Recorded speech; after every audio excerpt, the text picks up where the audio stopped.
Hello friends.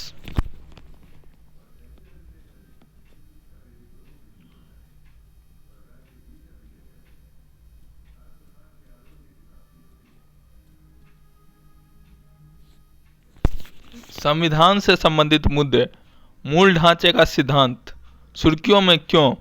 हाल ही में ऐतिहासिक केशवानंद भारती निर्णय 1973 के 50 वर्ष पूरे हुए हैं। गौरतलब है कि इस वाद से जुड़े निर्णय में सुप्रीम कोर्ट द्वारा मूल ढांचे के सिद्धांत को प्रतिपादित किया गया था।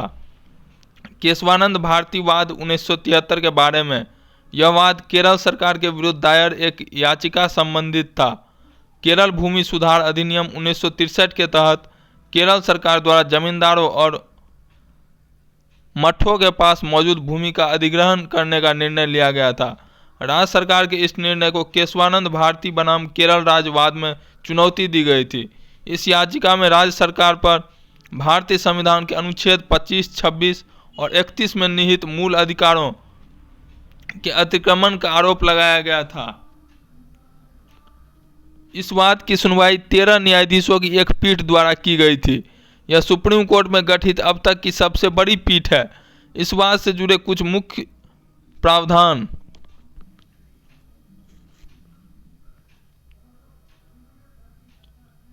मूल ढांचे के सिद्धांत को प्रतिपादित किया गया। सुप्रीम कोर्ट ने अपने निर्णय में 24वें संविधान संशोधन की वैधता को बरकरार रखा था। साथ ही यह निर्णय दिया था कि संसद को संविधान के किसी भी या सभी प्रावधानों, मूल अधिकारों सहित में संशोधन करने की शक्ति प्राप्त है, बशर्ते संशोधन द्वारा संविधान की मूलभूत विशेषताओं या मूल सिद्धांतों में परिवर्तन या उनकी क्षति अथवा लोप नहीं होना चाहिए।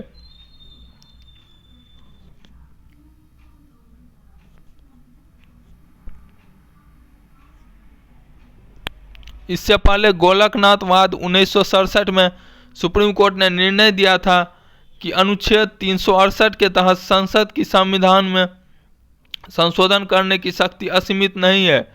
कोर्ट ने यह भी कहा था कि संविधान के तहत गारंटीकृत मूल अधिकारों को संविधान संशोधन द्वारा निरस्त या सीमित नहीं किया जा सकता। न्यायिक समीक्षा की शक्ति। कोर्ट ने निर्णय दिया कि न्यायिक समीक्षा की शक्ति संविधान के मूल ढांचे का एक अभिन्न अंग है। मूल ढांचे के सिद्धांत का विकास क्रम।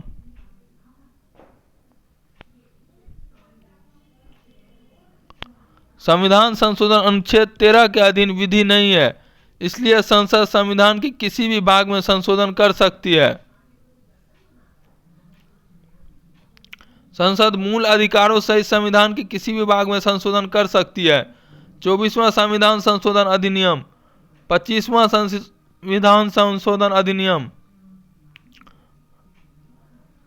धारा 2 के तहत उचित मुआवजे के साथ संपत्ति के मूल अधिकारों में कटौती की गई। धारा 3 के तहत नीति निषेधक तत्वों को मौलिक मूल अधिकारों पर प्राथमिकता प्रदान की गई। अनुच्छेद 39B और 39C के लिए न्यायिक समीक्षा की शक्ति को समाप्त किया गया।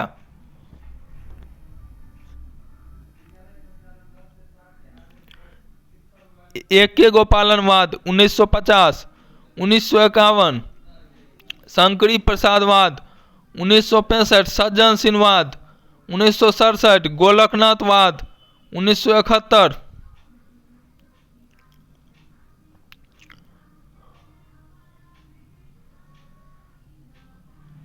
नागरिकों के मौलिक अधिकार सीमित हैं।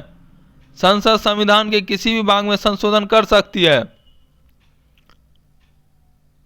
अनुच्छेद 368 ने संसद को संशोधन की शक्ति प्रदान नहीं की है। संसद द्वारा मूल अधिकारों में संशोधन नहीं किया जा सकता। 1973 केशवानंद भारती वाद।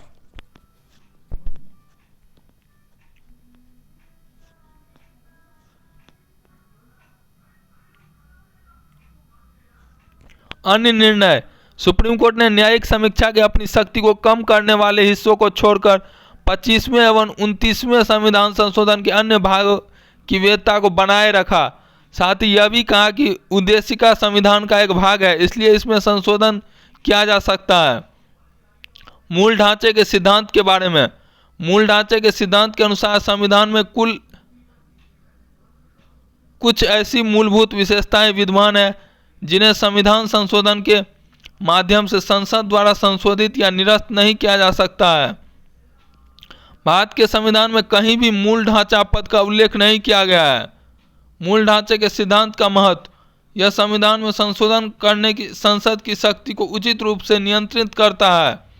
यह सुनिश्चित करता है कि संविधान एक जीवंत दस्तावेज बना रहे, साथ ही अपने मूलभूत मूल्यों और सिद्धांतों को संरक्षित करते हुए समय के साथ बदलती परिस्थितियों के अनुरूप कार्य करता रहे। इसके तहत कानून का शासन, शक्तियों का पृथक्करण जैसे कई सिद्धांतों के मूल ढांचे में शामिल किया गया है।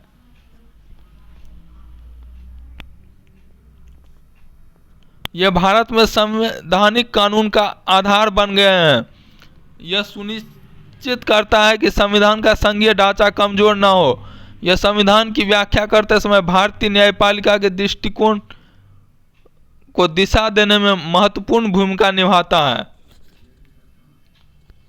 कुछ सिद्धांत जो वर्तमान में मूल ढांचे का भाग है: भारत की संप्रभुता, नागरिकों की व्यक्तिगत स्वतंत्रता की सुरक्षा, कल्याणकारी राज्य का निर्माण, संविधान की सर्वोच्चता, गणतांत्रिक और लोकतांत्रिक सरकार, संविधान का पंथ निरपेक्ष और संघीय स्वरूप, विधायिका, कार्यपालिका और न्यायपालिका के बीच शक्तियों का पृथक्करण, राष्ट्र की एकता और अखंडता, न्यायिक समीक्षा का अधिकार, मौलिक अधिकारों और राज्य की नीति के निर्देशक तत्वों के बीच सामंजस्य व संतुलन आदि।